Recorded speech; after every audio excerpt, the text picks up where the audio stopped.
কৃষ্ণ কথা কলমে পাঠে আমি কবিতা বসু। রসিক নাগর। একদিন সকালে আমার বাড়ির উঠানে এক বৈষ্ণব এসে রাধাকৃষ্ণের একটি গান শোনালেন। গৌর বর্ণ তার দেহ, গায়ে গেরুয়া বসন, হাতে করতাল। আমি বিভোর হয়ে কৃষ্ণ প্রেমের গান শুনলাম।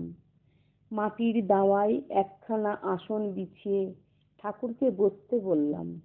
ঘরের ভিতর থেকে একটা থালায় কখানা বাতাসা আর এক গ্লাস জল এনে বললাম, ঠাকুর আমার জল গ্রহণ করুন।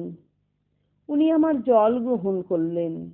আমি এক বাটি চাল, কিছু সবজি আর একটা টাকা দিয়ে পাশে বসে বললাম, ঠাকুর আপনাকে তো আগে কখনো দেখিনি, কোথা থেকে এসেছেন?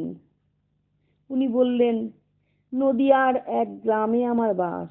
এই কৃষ্ণ নাম বিলিয়ে যা উপার্জন হয় তাই দিয়ে আমার পেট চলে। রাধা কৃষ্ণের অনেক কথা শুনিয়ে সেদিনের মতো উনি চলে গেলেন, কিন্তু ওনার ওই কৃষ্ণ প্রেমের গান আমার হৃদয় স্পর্শ করে গেল। তার গান আমি সারা দিন গুনগুন করে গাইতে থাকি। মনে মনে সে আমার হয়ে উঠল রসিক নাগর। কেন যে আমার মন এত চঞ্চল হয়ে উঠল, এত ব্যাকুল হয়ে উঠল জানি না। কখনো ভাবি সে না এলেই বা কি, না এলেই বা কি, কেনই বা তার কথা ভাবছি। আমি 50 ছুঁই ছুঁই, এক চিরকুমারী। এসব ভাবাও যে আমার পাপ। আমি নিজেকে কৃষ্ণের চরণে অর্পণ করেছি।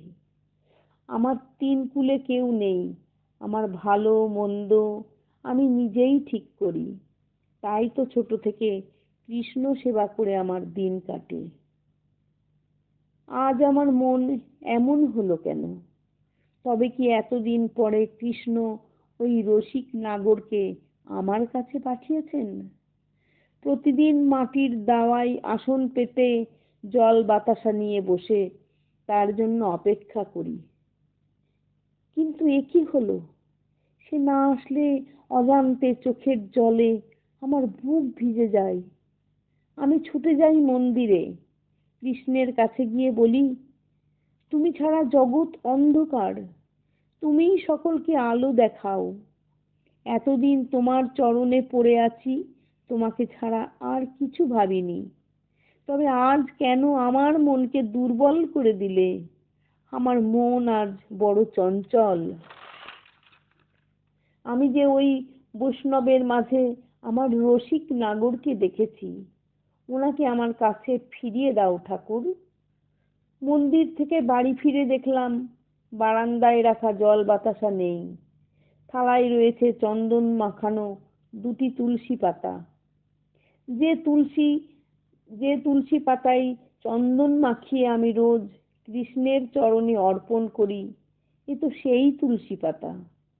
তবে কি ঠাকুর নিজেই এসেছিলেন আমার রসিক নাগর হয়ে?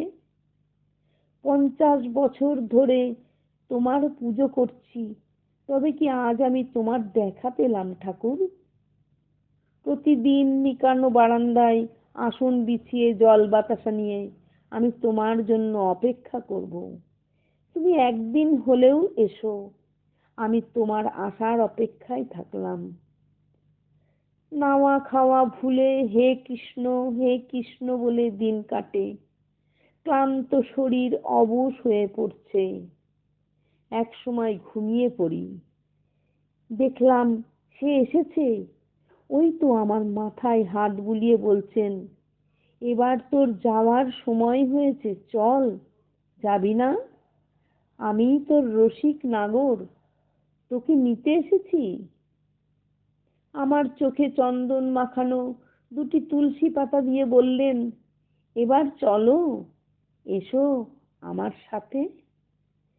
গেরুয়া বসন পরা সুপুরুষ সেই বৈষ্ণব আমার কাছ থেকে একটু একটু করে দূরে সরে যাচ্ছে। মাথায় মোহন চূড়া, হাতে বাঁশি। এ কি? আমি কি দেখছি? এ তো আমার শ্রীকৃষ্ণ। ওই তো মন্দিরে প্রবেশ করলেন। আমি চিৎকার করে বলি, রসিক নাগর, তুমি আমাকে ছেড়ে যেও না। আমি সারা জীবন তোমার চরণের দাসী হয়ে থাকবো, সেবা করতে চাই তোমাকে। আমার চিৎকার তার কাছে পৌঁছালো না। আমার ঘুম ভেঙে গেল। দেখলাম থালার বাতাসা নেই, আছে চন্দন মাখানো দুটি তুলসী পাতা।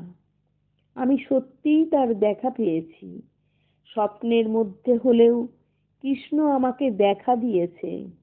আমি নিজেকে রাধা ভাবলাম, আর কৃষ্ণ হলেন আমার রসিক নাগর।